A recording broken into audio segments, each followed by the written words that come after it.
শীতের দিনে গরম গরম চিতই পিঠা আর সাথে যদি থাকে এরকম একটা বাটা, তাহলে কিন্তু খেতে ভীষণ ভালো লাগে।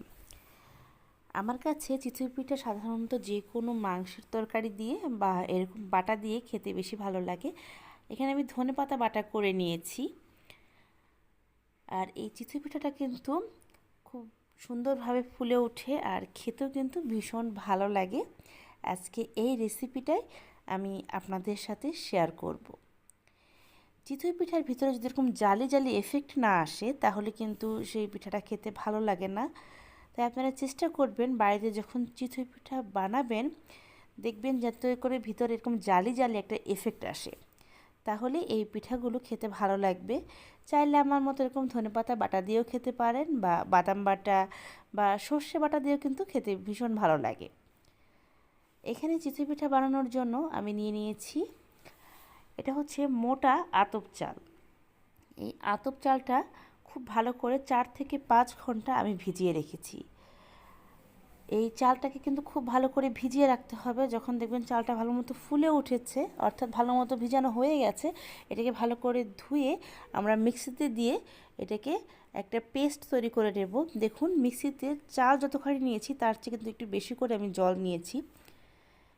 জলটা একটু বেশি করে নিতে হবে। আশা করি ভিডিওটা দেখে আপনারা বুঝতে পারছেন কতখানি জল আমি নিয়ে নিয়েছি। এখন এটাকে আমি ঘন একটা মসৃণ ডো করে নেব, অর্থাৎ এটা কিন্তু একদম ঘন হবে। এখানে আমি দিয়ে দিলাম লবণ। লবণ দিয়ে এই ব্যাটারটাকে আমি তৈরি করে নিচ্ছি। ব্যাটারটা কিন্তু খুব একটা বেশি পাতলাও হবে না, আবার খুব একটা বেশি ঘনও হবে না। দেখুন, আমি চামচ দিয়ে উঠিয়ে দেখাচ্ছি। আমার চাল বাটার সময় আমি ঠিক যতটুকু জল দিয়েছি তার চেয়ে আমার একটু জল বেশি লেগেছে, আমি সেই পরিমাণ জল দিয়ে দিয়েছি। এখন একটা লোহার তাওয়ায় আমি তাওয়াটাকে খুব ভালো করে গরম করে ওই ব্যাটার থেকে 1 চামচ করে দিচ্ছি আর পিঠা তৈরি করে নিচ্ছি। আপনারা চাইলে লোহার তাওয়ার পরিবর্তে মাটির যে পিঠা বানানোর যে পাতিলগুলো আছে সেই পাতিলেও কিন্তু পিঠা বানাতে পারেন। তবে এই ধরনের লোহার তাওয়ায় পিঠা বানালে পিঠা গ্যাসের চুলাতেও খুব সুন্দর ফুলে ওঠে। অনেক সময় আমি দেখেছি বাড়িতে গ্যাসের চুলায় পিঠা বানালে, স্পেশালি চিতই পিঠা, সেটা ঠিকমতো ফুলতে চায় না, আর ভিতরে যে জালি জালি একটা এফেক্ট হয় সেটা হতে চায় না। আপনারা এই লোহার কড়াইগুলো কিনে নেবেন এবং লোহার কড়াই খুব সুন্দর মতো পিঠা তৈরি হয়ে যায়। 1 চামচ করে দিয়ে আমি 5 মিনিটের মতো সময় নিচ্ছি।